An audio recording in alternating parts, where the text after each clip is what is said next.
All right, so today's the day we're putting the garden igloo back up. Frankly, it was probably time to do that about a month ago, but it is what it is. Nacho here is going to absolutely love it. I'm not sure if he remembers from the first time when we had the garden igloo up, but I know he's absolutely going to love it because he loves the sunbeam. So I'm Clicky, and let's talk about how we are going to put this garden igloo together. First off, we're going to prepare the site. We're going to get rid of all the extra furniture that we aren't going to need inside. We took the rug out. We obviously took the fire pit out. Fire pits, igloo is probably not a good combination. We're going to sweep up the area, and we're actually going to leave this couch because we're going to build the igloo around it because we want to have a nice, comfortable couch, comfortable place to sit in the igloo. So the first step is the base layer. With the exception of the connectors on either side of the door, the rest are all the same. And then there's just two different lengths of pipe to use, and they follow a repeating pattern.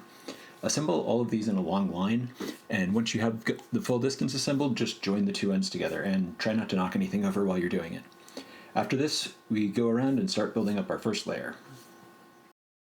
This one too is a fairly simple repeating pattern, just follow it all the way around to the door. All right, so we've got the first level done. Nacho's been super helpful, as usual. First lesson learned is don't put away your manual even slightly damp, otherwise it'll all stick together and be really difficult to use.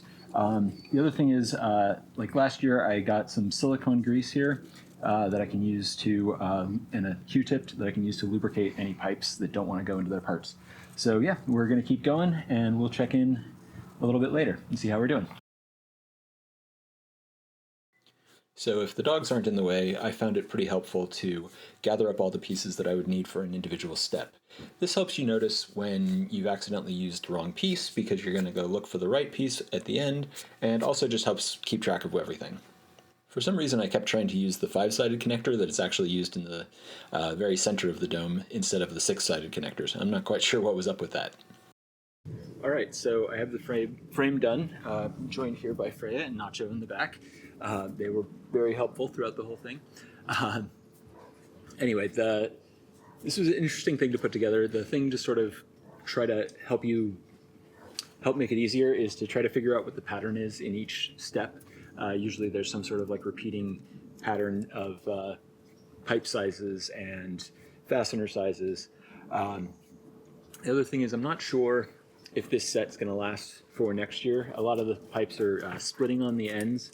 Now I did mark down exact measurements for each size pipe, so if I can find some of this stock, I could make more, but honestly, a lot of them are failing, so it might be, I don't know, we'll see.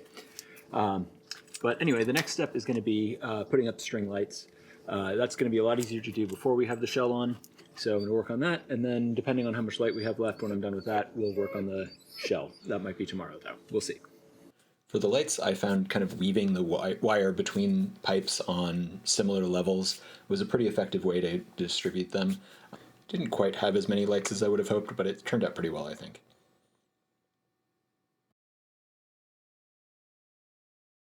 For the cover, just line up the door and then push it back and try to get it all the way down to the bottom as close as you can.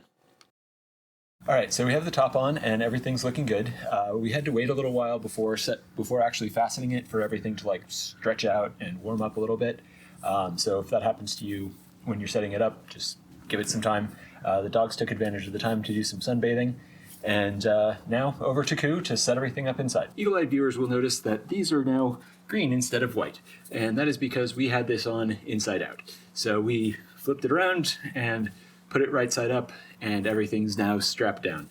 One idea we had for next year is to actually just have this sitting out in a sunny spot while we're building the frame.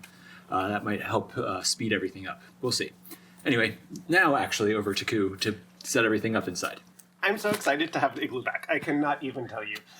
So what I'm going to be bringing into it is like my New Guinea impatiens, my coleus, petunias. I don't know if most people know this, but petunias are actually perennials.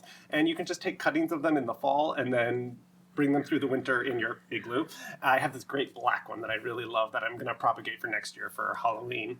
And then I'm also going to be bringing in my giant orange bromeliads, the Acmea blanchetianas. I love those so much. They didn't actually orange up that much this year. I think our summer was just so cold, like they didn't get the full color. Like right now in late December, it is much more summer weather than it ever was during the summer for us. I'm also going to be bringing in my begonias, my tropical begonias, which are just so stunning. It's begonia witrachia, I cannot pronounce it, but it has those fun little polka dots. And yeah, I'm going to get the plants in, and then I will get back to you. If you've been liking this video, please hit like and subscribe. I hope I'm giving you some useful information. So when moving into a greenhouse, you usually want to do it kind of on an overcast day. It's kind of the reverse thing you do with seedlings, but I'm doing it on a sunny day because, well, I want to get this video out, quite honestly. So you want to then do it in the evening, like right now it's about 4 p.m., so we're past the hottest part of the day. You also want to make sure the plants aren't touching the sides of the plastic or the greenhouse if you're using a greenhouse. This creates a temperature differential that will really burn the leaves. You also want to make sure if you're doing small plants like my coleuses and my petunias, you want to put them in trays. It's going to be impossible to water them correctly individually because there's just too many of them and they're too small of pots. So those you put in trays and you can water from below. This also helps really cut back on disease, which will just go rampant in a small greenhouse space like this. You got to be very careful of that. And it's not very full yet, but as the season goes on, I'm going to start propagating my propagations, and I will have this full by the time spring comes around, so I can just fill my garden with full-size plants ready to go. I hope you've been enjoying this. I'm Gardener Koo. Go get your hands dirty.